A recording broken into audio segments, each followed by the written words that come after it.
আসসালামু আলাইকুম। সবাই কেমন আছেন? জানি ভালোই আছেন। আমাদের একটাই কথা বলতে হবে, ভারতকে বুঝিয়ে দিতে হবে এটা স্বাধীন বাংলাদেশ। এটা ভারতের কোনো দালালির দেশ না, আর এটা ভারত স্বাধীন করে নাই।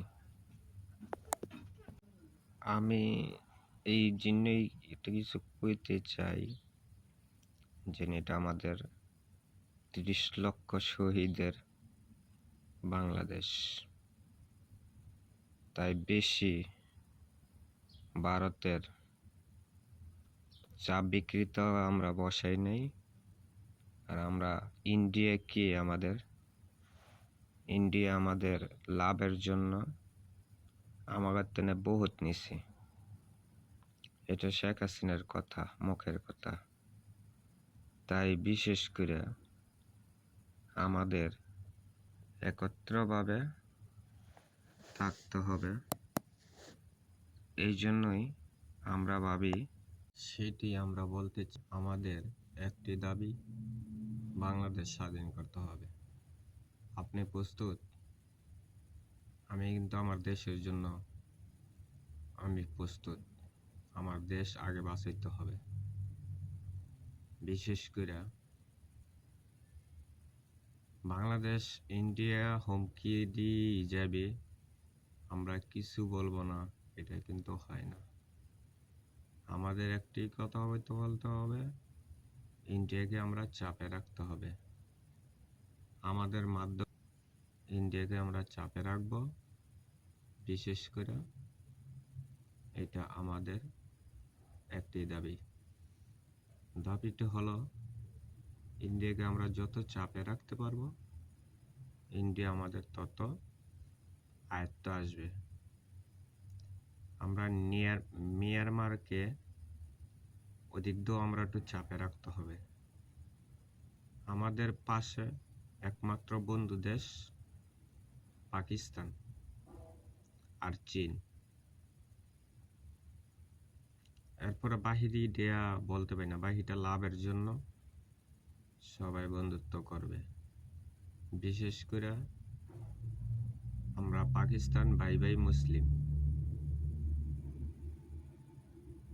আমরা কে দল করি, কে কি করি না করি ওইটা বিষয় না। সবাই একত্রভাবে হতে হবে। আগামীকালকে প্রতিটা নির্বাচন কমিশন নেতা ফেতারা যাই আছেন, সবাই একসাথে মত দিচ্ছেন, একত্র দেশ বাঁচাইতে আগে। ভারত যদি চায় আমাদের সাথে যুদ্ধ করতে, আমরা প্রস্তুত। আমরা না করব না ভারত থেকে। বিষয়টা হচ্ছে কি, মনে করেন আমাদের একটাই কোশ্চেন, ভারত কি চায়? ভারত এখন চাইতেছে ভারতের কথা মতন উঠতে হবে, বসতে হবে। সেটা কি সম্ভব? আপনি কি বন্ধন? আপনি কি আমার কথা উঠবেন কি বসবেন?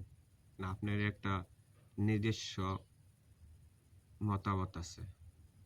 যদি আপনার থাইকা থাকে, তো অবশ্যই আপনি মতামত দিবেন। আমি ওদিকে যাচ্ছি না। আমাদের সশস্ত্র বাহিনী, নৌবাহিনী, বিমান বাহিনী, বিশেষ করে একটা কাজের মধ্যে যদি ঢুকতে হয়, তো ইন্ডিয়াকে চাপে রাখতে হলে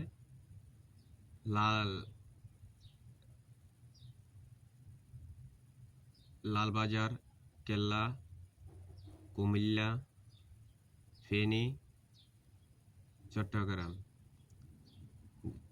যেটা এয়ারপোর্ট করার দরকার, যেটা দরকার করার, সেটা দ্রুত করার।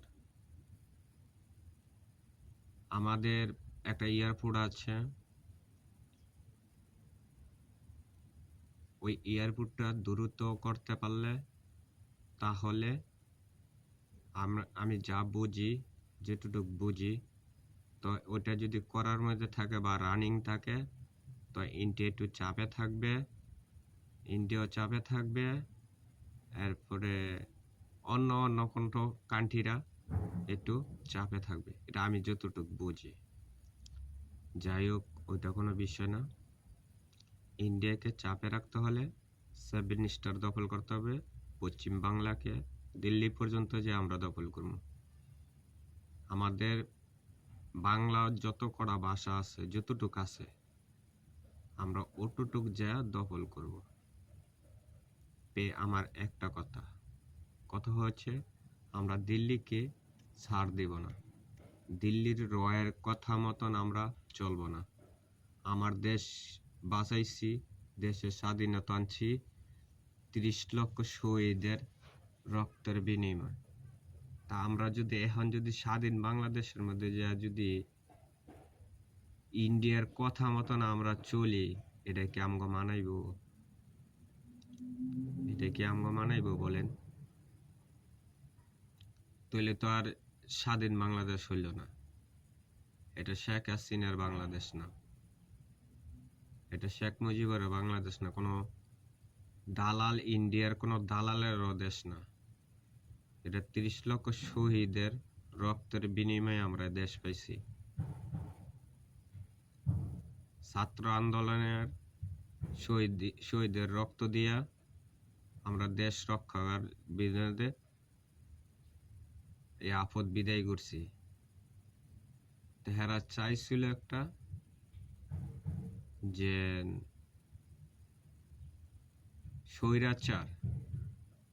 স্বৈরাচার রাইখা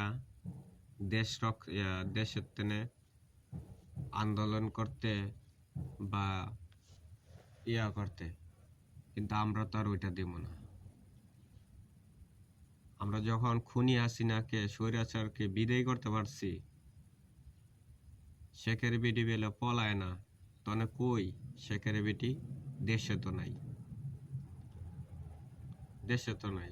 তো হেইটি কই, যারাই দল করস বুঝা হইনা দল করিস।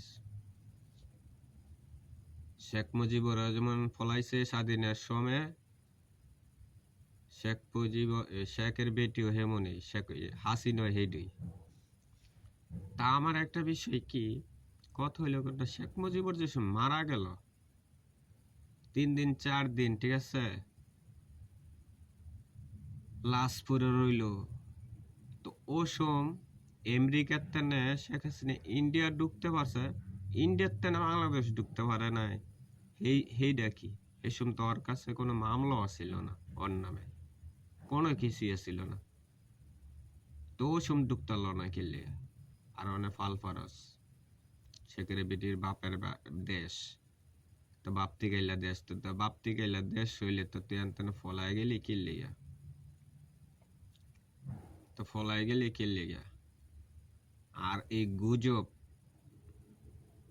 গুজবে কোনো কান দিবেন না, গুজবে কোনো করবেন না। ভারতের মিডিয়ার যদি পাল্লায় পড়েন বা পাড়া দেন, তো হালে মনে করেন ধ্বংস হয়ে যাবেন। আমাদের হিন্দু ভাইদেরকে বলছি, খ্রিস্টান ভাইদের বলছি, বৌদ্ধকে বলছি, আমরা ভাই ভাই, আমরা বাংলাদেশ সবাই আমরা ভাই ভাই, হিন্দু বৌদ্ধ খ্রিস্টান সবাই আমরা এক জাতি। আমার দেশ রক্ষা করতে হইব। আমার দেশের মধ্যে যত আবর্জনা আছে এগুলির আগে শেষ করতে হবে। বিশেষ করে ভারতের কিছু দালাল মিডিয়া আছে, বাংলাদেশেও কিছু আছে। আমি আবারও বলি, যদি ভারতের যদি দালালি করতে হয়, তো ভারত যে দালালি করবি, এই দেশে থেকে কোনো দালালি করতে পারবি না। আর বিশেষ করে একটা পত্রিকার মধ্যে একটা চ্যানেল সাংবাদিক গ্রেপ্তার হয়, আবার হইল না, এটা দ্রুতভাবে এই মেয়েটাকে গ্রেপ্তার করতে হবে। এই মেয়েটার বাসার মধ্যে এতটি টাকা কিনলে, ব্যাংকের মধ্যে এত টাকা কিনলে কি হবে? একটা যদি সাংবাদিকের বাড়িতে যদি এতটুকু টাকা থাকে, তো কিভাবে আমদানি করছে, কিভাবে রপ্তানি করছে, এটা আমাদের জানতে হবে। বিশেষ করে এই পত্রিকা